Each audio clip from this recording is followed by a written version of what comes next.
RoadflyTV.com, the internet's best resource for buyers, sellers, and owners like you.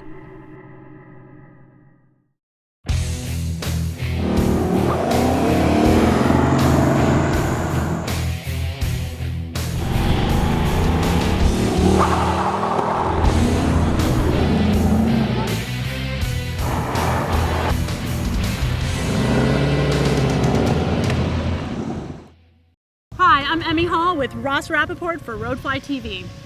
In 1969, Ford gave us the Mustang Boss 302, and in 1970, Parnelli Jones took that car to a first-place podium finish at the Trans Am season opener.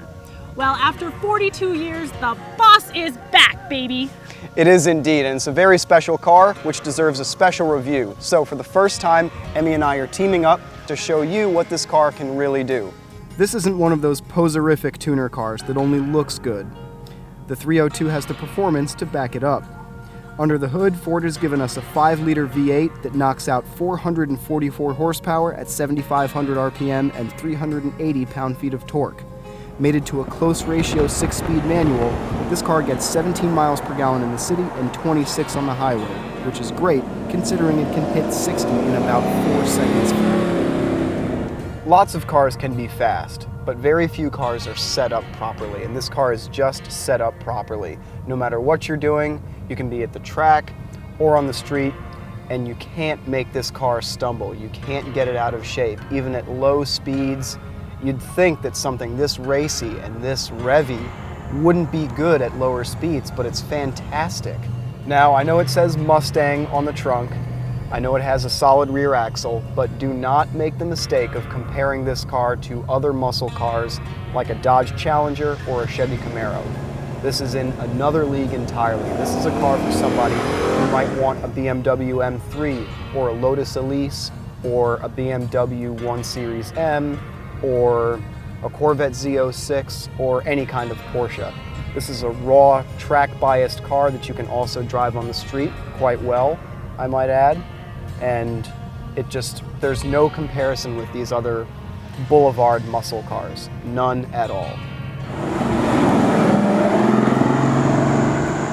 So in addition to this car's excellent handling capabilities, the 6-speed close ratio gearbox is just a joy to drive.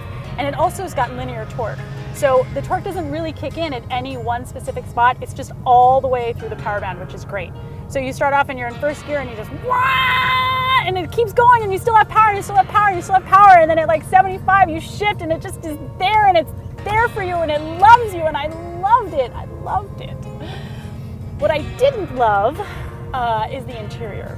Now, this car is starting at around $40,000, so the fact that it doesn't have a super great interior, like, I can live with it. It's obvious that they took the money that they would spend on a well-appointed interior and put it onto the handling of this car, and I'm fine with that. But if you're looking for a car that has navigation or Bluetooth or a backup camera or any of those other things that you would come to associate with a new car, like a kick-in stereo system, you're not going to find it in the Boss. I'm all right with that, but some people might have issues. Now, one thing that Ross and I both noticed is the pedal assembly. The way it's set up, I have to move my seat really far forward in order to press the clutch all the way down, which puts me a little close to the steering wheel. And the steering wheel, while it will move up and down, it does not telescope in and out. So when I'm driving it, I feel like I'm a little too close to the steering wheel for comfort. But if I move back, then I feel like I'm not able to get my foot all the way into the clutch. And I would prefer to get my foot all the way into the clutch than be farther away from the steering wheel. So that's the option I picked. But I think it's more of a problem for Ross because he's such a shorty McShorterstein than it is for me.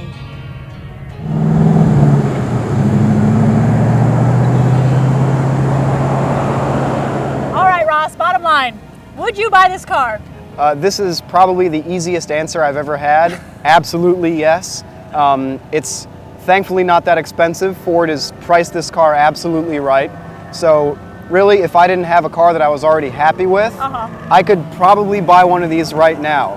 Now, I know you said a couple weeks ago that you were all in love with the Cayman, which was like, what, 70 grand? 73. Okay, 73. This is going for about 40, so you definitely take this over the Cayman. In a heartbeat. Okay, what 10 times out of 10. What about the M3 that you were so in love with as well earlier this year? That's a tougher call.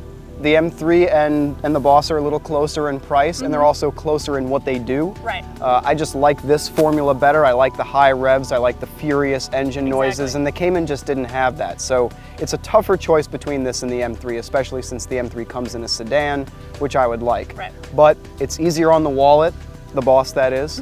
It's cheaper by about 15 grand-ish. It's cheaper because the gas mileage is better, 17.26 as opposed to 14 and 20. And it's cheaper because you service it at a Ford dealer and not a BMW dealer. So for me, I guess it would be an easy choice. You know, I don't think I would buy it. You gotta be kidding me. No. Why? Because it's not a convertible. Oh my God, you are such a girl. I forget sometimes. I know, but here's the thing. Okay, let me expound on that.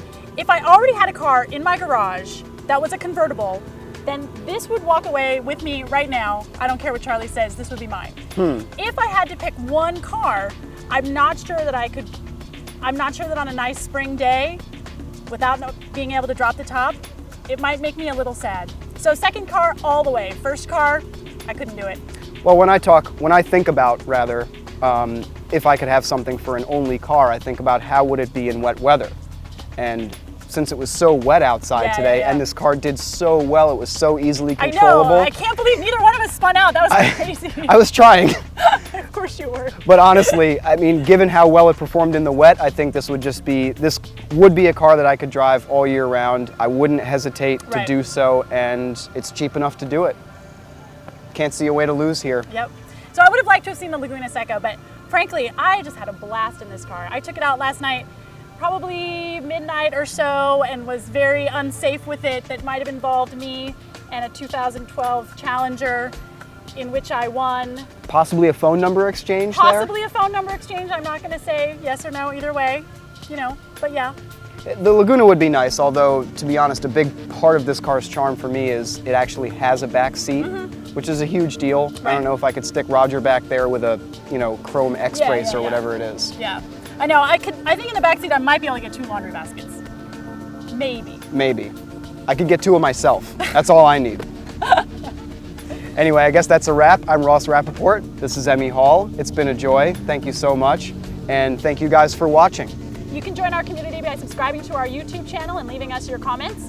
You can also like me and Ross on Facebook, and you can view the window sticker for the 2012 Mustang Boss 302 over on RoadflyTV.com. Thanks for watching. See you next time.